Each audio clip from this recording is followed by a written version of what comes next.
Perkenalkan, nama saya Hani. Dalam video ini, saya akan membuat proyek keanekaragaman hayati inovasi meningkatkan nilai keekonomian tumbuhan BEET atau Beta vulgaris.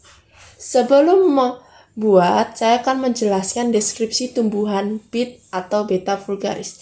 Tumbuhan BEET adalah tanaman akar yang berasal dari keluarga Amartaceae. Tumbuhan ini dikenal karena akarnya yang berwarna merah keunguan, bentuknya bulat atau sedikit lonjong, dan sering digunakan sebagai bahan makanan atau obat herbal. Tumbuhan BEET memiliki ciri-ciri khas pada daun, batang, dan akar. Mereka memiliki deskripsi masing-masingnya. Daunnya berbentuk lonjong dan sedikit bergelombang di pinggirnya. Permukaan daun permukaannya halus dan agak mengkilap. Lalu batangnya bentuknya tegak dan agak bulat. Tingginya sekitar 20-30 cm. Akarnya memiliki tipe akar tunggang. Panjangnya 20 hingga 30 cm. Fungsinya untuk menyerap air nutrisi dari tanah untuk mendukung fotosintesis dan perkembangan tanaman. Keanekaragaman hayati pada tumbuhan BEET memiliki dua tingkatan. Yang pertama, pada genetik dan spesies. Tumbuhan BEET pada genetik memiliki 4 macam. Yang pertama, warna umbi.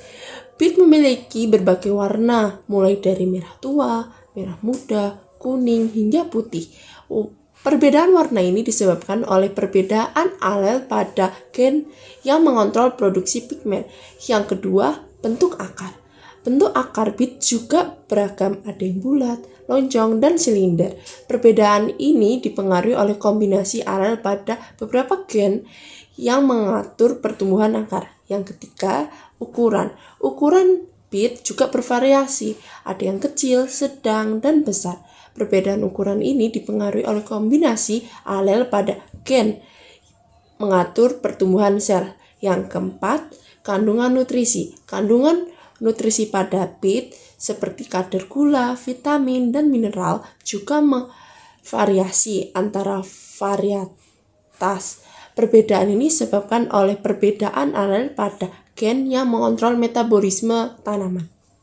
Pada spesies memiliki 3 macam. Yang pertama, BEET merah atau red BEET.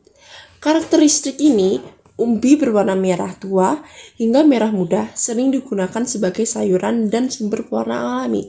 Yang kedua, BEET putih atau white BEET. Karakteristik umbi berwarna putih memiliki rasa yang lebih manis dibanding umbi merah, sering digunakan untuk acar atau salad. Yang ketiga, BEET kuning atau golden BEET.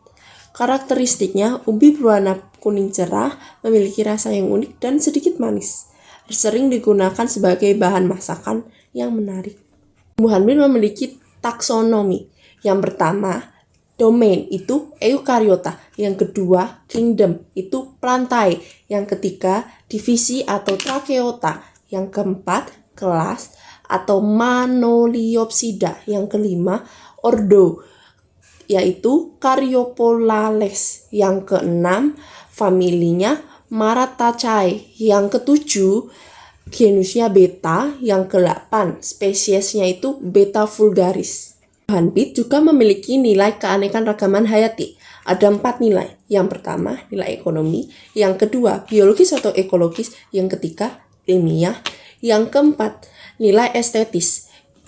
Nilai ekonomi memiliki 4 macam. Yang pertama, pangan ternak. BEET pangan digunakan sebagai sumber makanan ternak karena kandungan nutrisi yang tinggi. Yang kedua, produk kesehatan. Dia ekstrak untuk suplemen pewarna alami atau minuman kesehatan. Yang ketiga, kontribusi perdagangan. Tumbuhan BEET memiliki kontribusi signifikan pada pasar agribisnis global, khususnya di negara-negara beriklim sedang. 2. Nilai biologis atau ekologis juga memiliki 3 macam. Yang pertama, perbaikan tanah. Sistem akar BEET membantu struktur tanah dengan meningkatkan aerasi. Yang kedua, tanaman penutup tanah. Dalam rotasi tanaman, peat digunakan untuk mengurangi erosi tanah dan mempertahankan kesuburan tanah. Yang ketiga, sumber makanan bagi ekosistem. Daun dan sisa tanaman peat menyediakan bahan organik untuk tanah dan makanan bagi organisme tanah.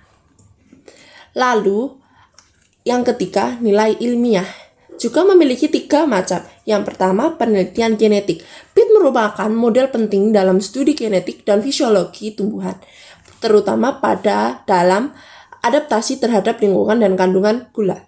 Yang kedua, pengembangan tanaman. Penelitian terus dilakukan untuk menghasilkan varietas peat yang lebih tahan terhadap penyakit, hama, dan kekeringan. Yang ketiga, manfaat kesehatan. Manfaat peat bagi kesehatan manusia seperti efeknya pada tekanan darah, fungsi hati, dan antioksida sangat berkembang. Nilai estetis ini juga memiliki 3 macam. Yang pertama, keindahan akar. Akar peat memiliki bentuk yang bulat dan lonjong dengan permukaan halus, memberikan daya tarik estetika dalam berbagai dekorasi. Yang kedua, warna unik.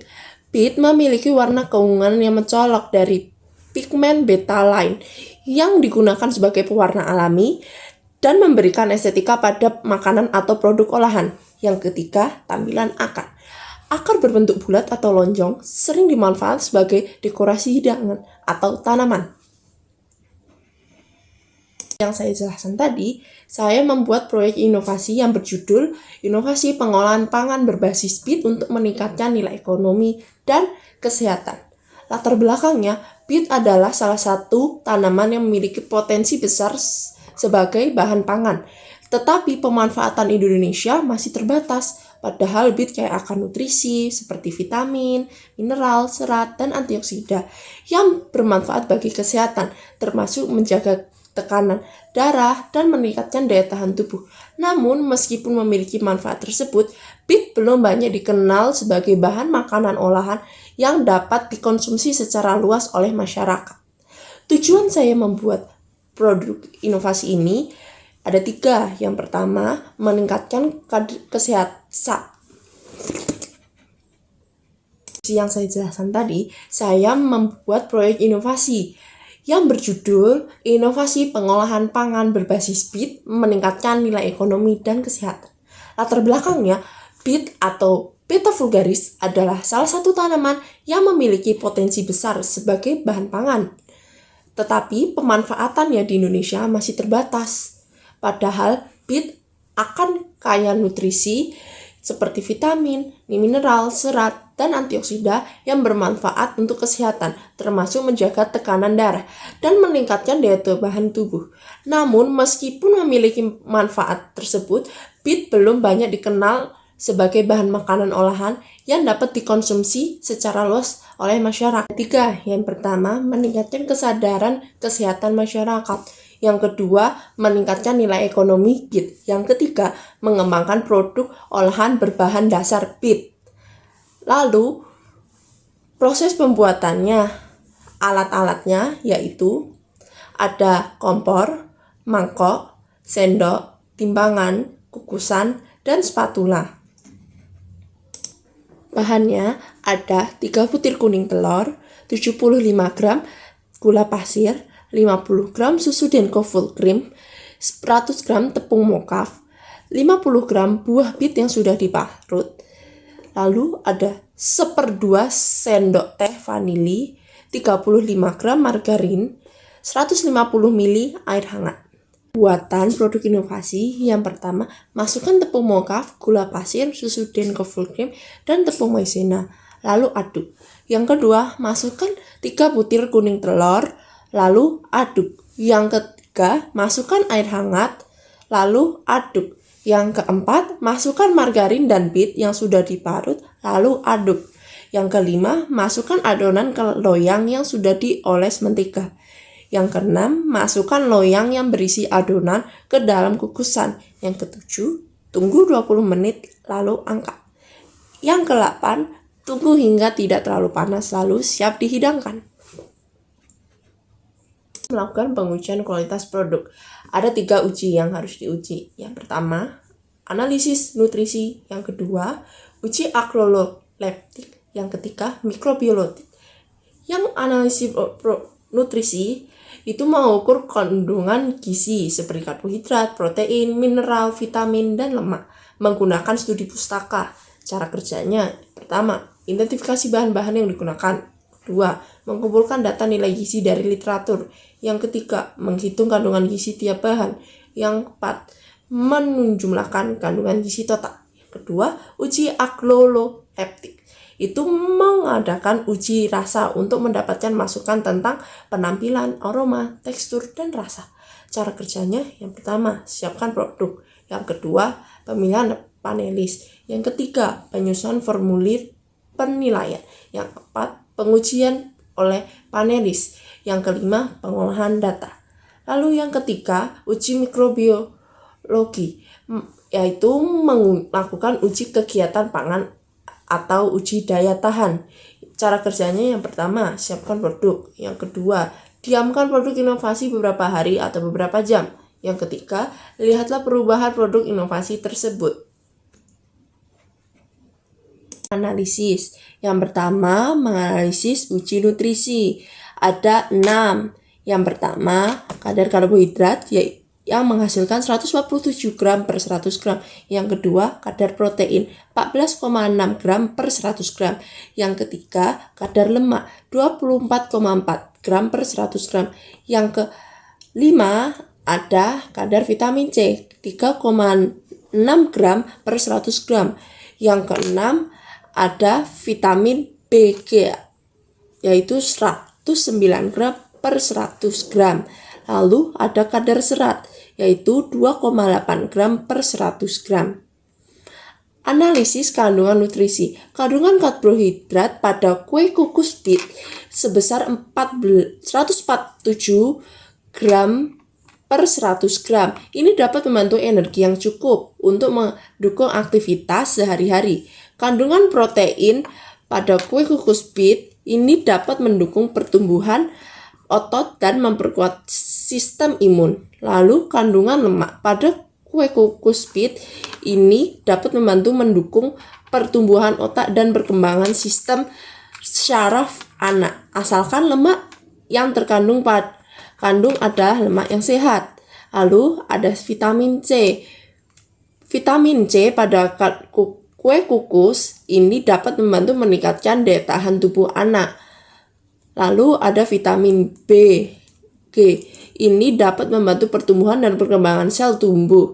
Lalu ada kandungan serat. Ini dapat membantu memelihara mikroba baik dalam usus. Yang dapat kita ambil ada 3. Yang pertama, kue kukus bit ini mampu meningkatkan nilai tambahan bit sebagai bahan baku lokal dengan menciptakan produk yang bernilai jual tinggi. Yang kedua, kue kukus bit dapat cita rasanya dan manfaat kesehatan. Produk ini dapat diterima oleh berbagai segmen konsumen. Yang ketiga, kue kukus bit mengandung nutrisi seperti vitamin, mineral, serat, dan antioksidan. Dan dari bit yang bermanfaat bagi kesehatan. Sekian dari video produk inovasi dari saya. Terima kasih.